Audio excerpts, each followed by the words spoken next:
કરતા વ્યાસ નારાયણે સુંદર એવો આ ભાગવતનો પ્રથમ શ્લોક, અને પ્રથમ શ્લોકમાં આકૃતિ, કૃતિ અને પ્રકૃતિનું વર્ણન કર્યું છે.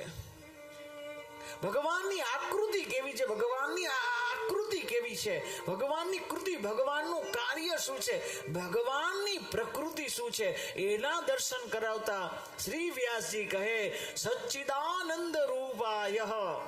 ભગવાનની આકૃતિમાં ભગવાન સત્ય રૂપ છે, ચિદ એટલે જ્ઞાન રૂપ છે, અને ભગવાન આનંદ ઘન પરમાત્મા છે. ભગવાન સત્ય સ્વરૂપ છે. ભગવાનમાં શું છે? સત્ય છે. સત્યથી શરૂઆત થઈ. ભાગવત એ ત્રિવેણી સત્ય છે. ભાગવત એ ત્રિવેણી સત્ય છે. ભાગવતમાં 3 વખત સત્ય શબ્દનું નિરૂપણ કર્યું. શરૂઆતમાં સત્ય, મધ્ય જ્યારે ભગવાનનું પ્રાગટ્ય થયું ત્યારે દેવતાઓ આવી સ્તુતિ વંદના કરે ત્યારે પણ 9 વખત સત્ય સત્ય, અને ભાગવત પૂર્ણ થાય ત્યારે પણ સત્ય. તો ભગવાન કેવા છે? સત્ય સ્વરૂપ. સત્ય અકાટ્ય હોય, અને સત્ય ઉપર પ્રહાર તો કળિયુગથી થતા હોય. કળિયુગ નહીં, સતયુગમાં પણ સત્ય ઉપર પ્રહાર તો છે જ, પણ સત્ય અકાટ્ય છે. સત્ય કલ્યાણકારી છે.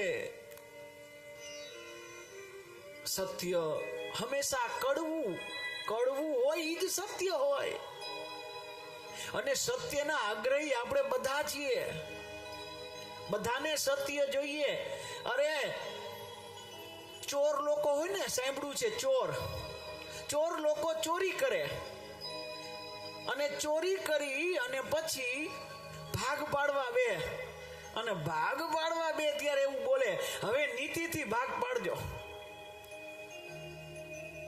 હવે કે નીતિથી ભાગ પાડજો.